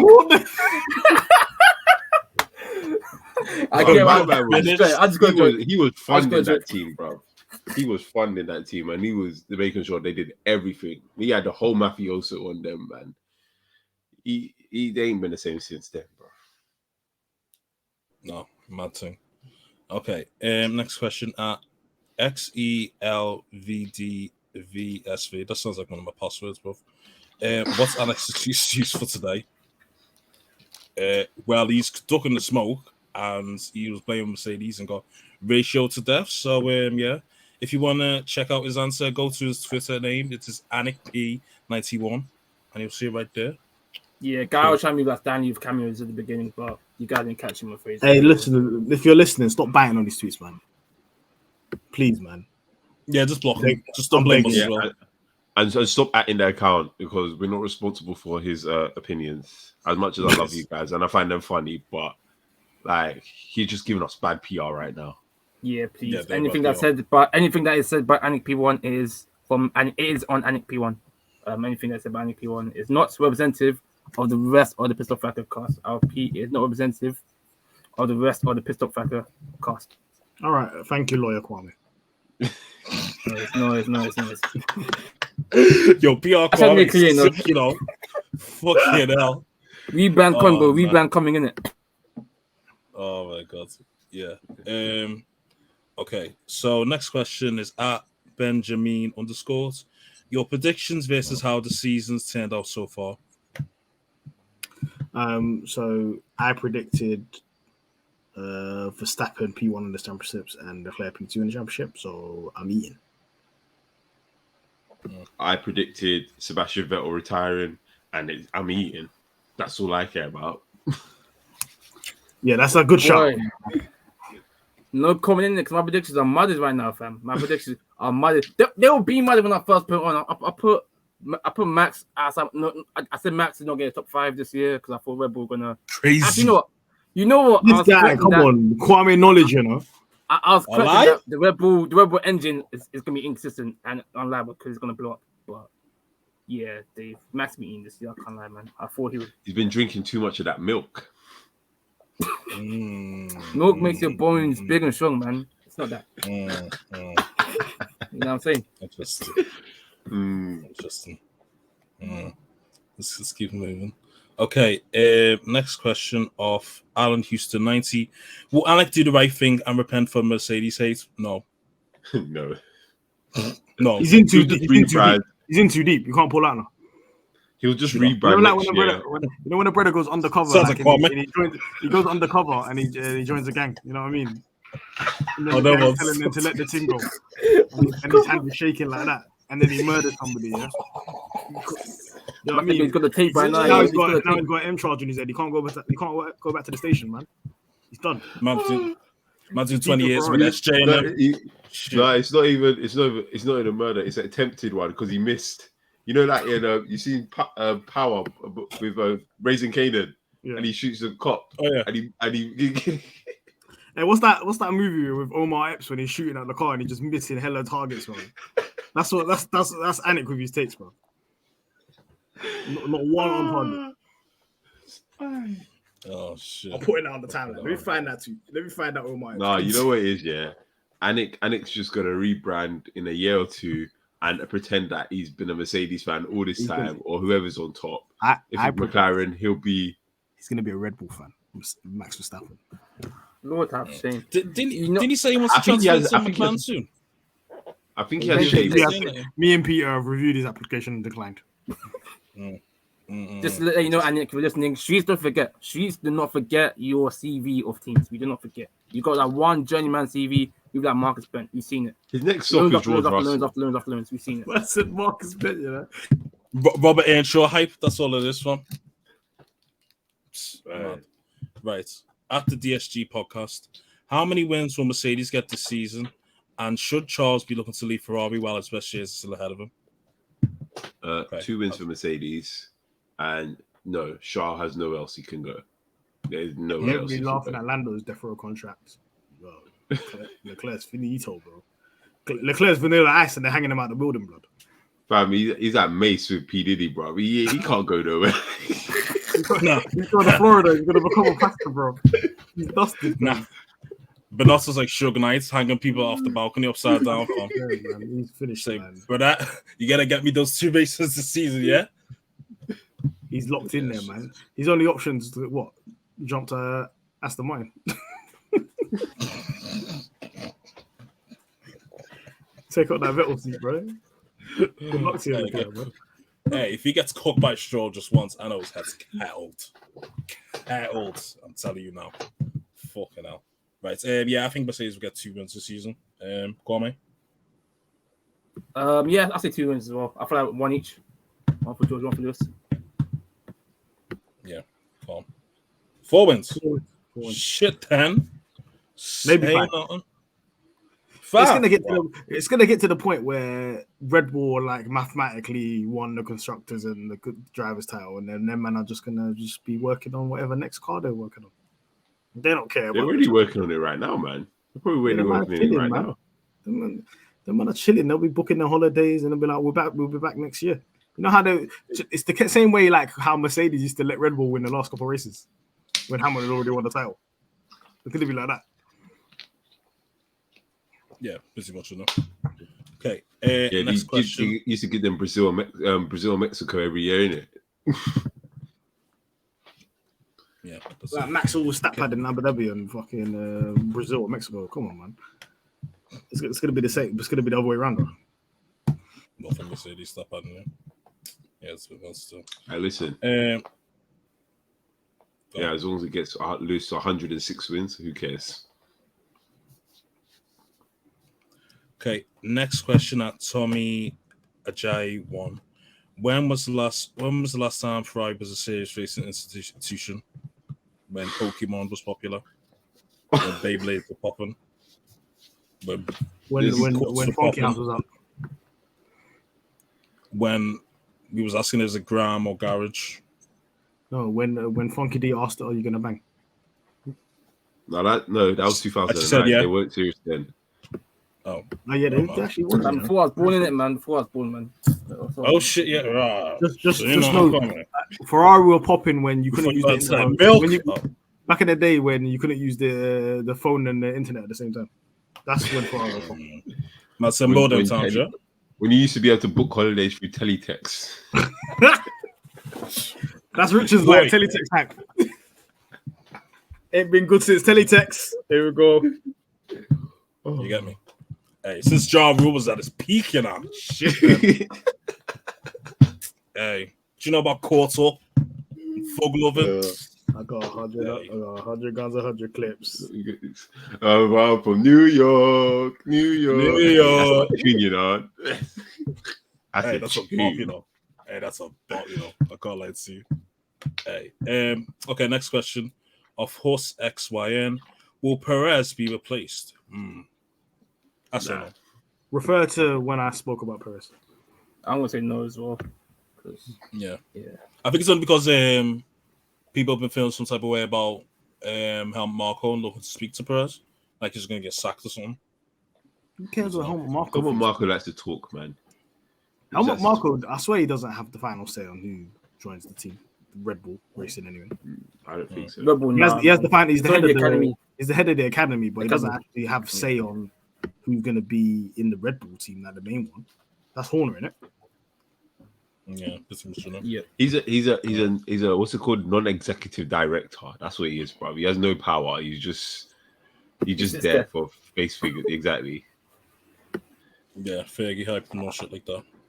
Okay, next question off at Mr. Dawn M. What is it going to take for Ferrari to replace their team strategist? None. You know what they need to do? Yeah, they need to get a bag, preferably like a Hermes bag, big duffel bag, the one for travel. Yeah. Oh yeah, you've got one, damn it, I know. No, I don't know. And then you should have seen him. He pulled up in his Lambo today. No, I did not. Shout out to Tommy. Great content. If you put they need to get some euros. They need to get more like 100 grand stacks. They need to put them all inside the bag. Yeah. They need to drive to Hannah Schmidt's house, the leader of Red Bull Racing Strategy, and they need to give her the bag. Big fucks. That's the only way you're going to sort this out. You either need to weaken your opposition and strengthen yourself, or just literally just sack bare people. Because that's the only way you're going to fix this. Or you need to tell Ross Brawn, can you stop chilling over there at the FIA and come through? You need to tell Jean Todt come back. Who was that guy that used to be? Who's that guy? I forgot his name, man. Roy Byrne. Rob. You know that guy that used to the Brummy guy that used to be on the radio for Massa. Oh, him. Rob. I was going to say Rob Schneider, not Rob Schneider. It's Rob Schmedley or something like that. Rob Schmedley. Yeah. They need to bring him back as well. They just need to bring back the gang. That's the only way they're going to sort this out. Because the actual people that are there now, they're not serious. I imagine I thought this was going to be like a more serious like situation than the Aravabeni situation where they had it in 2017, 2018.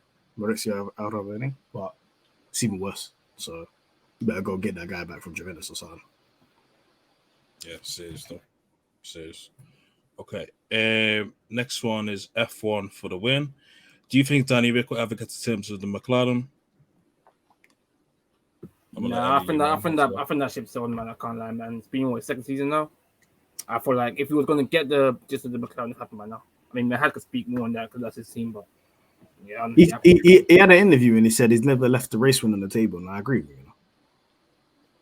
When he's had the opportunity to win a race, he don't he wins the race. So I don't know how Danny Rick would perform in an actual car that's good, because I tell you right now, this car is crap.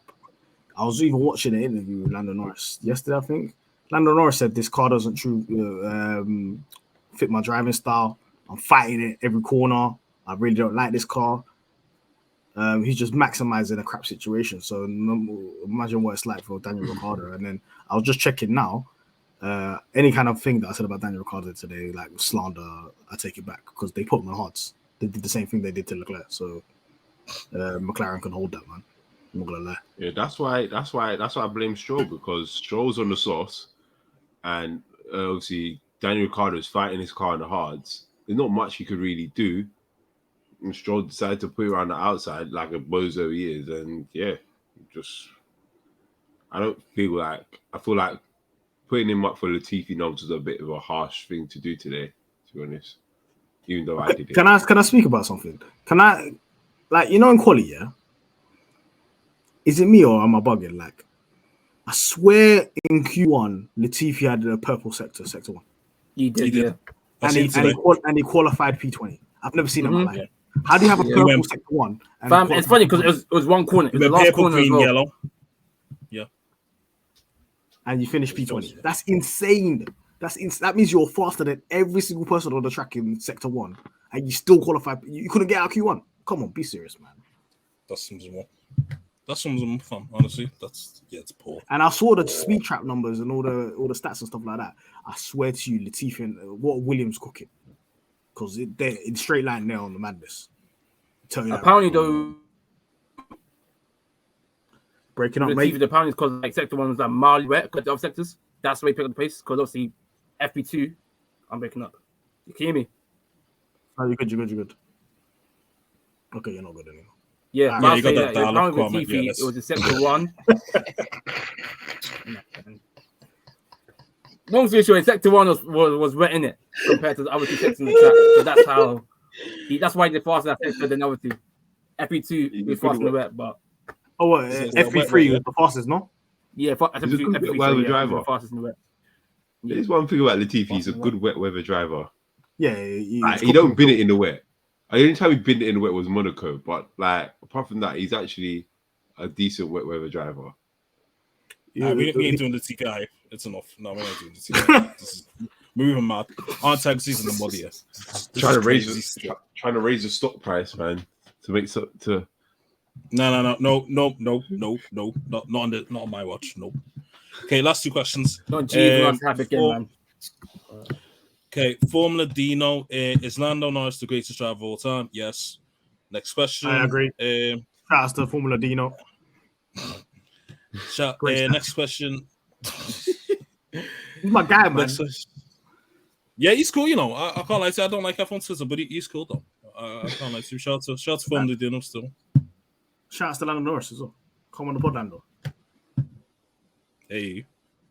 Okay, last few questions. Ade Tiemi, can you send Anik as Ferrari's new technical directive? No, rather send her to prison. Last question. Of Adi Kunle, obviously friend of the show and cast member. Perez, Gasly, please discuss. Obviously, we've already spoken on Checo. So, has anyone got any corn for Gasly? Yeah, he's going on full watch. That's it. Martz, I know you're one of the board members at Ford Watch. We'll be releasing that ahead of after summer break, the new list of Ford Watch. Yes, and Gasly is a nomination. He will be on it. We will discuss it, but he will be on it. Just like I've got Daniel Ricciardo on it. My boy in it. You can't defend him. He's been awful. No, Daniel was obvious, man. Daniel was obvious. I don't care how bad that Lando car's been. In the same car. Gasly has been this awful. Car is dog.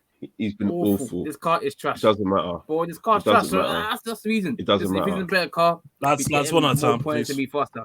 But this car, he's making bad career decisions as well. Like, why are you staying at AlphaTauri for? Go try and find something. If you're meant to be one of the top drivers on the grid, go find something for yourself. If you say I'm available, if you think you're one of the top drivers on the grid, people will be there to lap you up right there and then. Like for me, I knew that Aston Martin was going to be well available. I mean, you could say it's a sideways move, but at least you're trying to build something with a new team. He's just making the safe decisions, and then he's just been poor all season. Yeah, so for me, I'm tired of him. I'm tired of hearing about Gasly. They were calling him a star boy at the start of last season. The guy's 26 now. Behave yourself. He's done. Like nothing more than a glorified Paul the Rester. That's what he is. Whoa, steady. Stay calm, Martz. Calm down, Martz. I like to point out that Yuki Tsunoda put 3 temps on his head in quality. Well, that's that. Well done. Well, Pierre is waiting for the right move at the right time. Listen, that Mercedes seat, when Lewis leaves, it's going to be open. That Ferrari seat where Charles or Sainz do politics, whatever, Ferrari might open up. So he's going to wait for the move upwards. That Aston Martin team, like you said, Martz, it's a sideways move. Yes, they've got money. Yes, they've got the options there, but nothing is going to come out of that team realistically. And comparing to Paul di Resta in the same level car, Pierre's been getting podiums. Pierre's been dunking in Q3. Paul di Resta was just... Oh, come on, man. I don't care. He wasn't even better than Lewis, man. He wasn't even better than Carter. Come on, man. Yeah, no, there was a couple of races Paul di Resta cooked among the other two guys, but I don't want to bring that up right now. He ain't got the race. Yeah, that's enough. We do PDR prop on here. Yeah, that's enough still. All right, cool. Rotterdam. All right, Kwame, we're not it's about Ellen White and shit. Jesus Christ. Right, okay. Right, I can't even see now. Fuck me. Right, okay. Thanks for getting this far. If you have done, please don't remember to like, comment, subscribe on YouTube. Follow us on all socials under the name Pitstop Fracas, Twitter, Instagram. Also do the usual Apple Podcasts, Spotify, or shit like that. Make sure to leave us a 5-star review. You know, so on and so forth. And summer break. You know, get to do some downtime or whatnot. But we'll still be podding throughout then. Well, maybe, I don't know. In terms of Kwame's going the after parties, but yeah. Till then, the next race review for Heroes is from Spa. But other than that, peace. And they don't know you.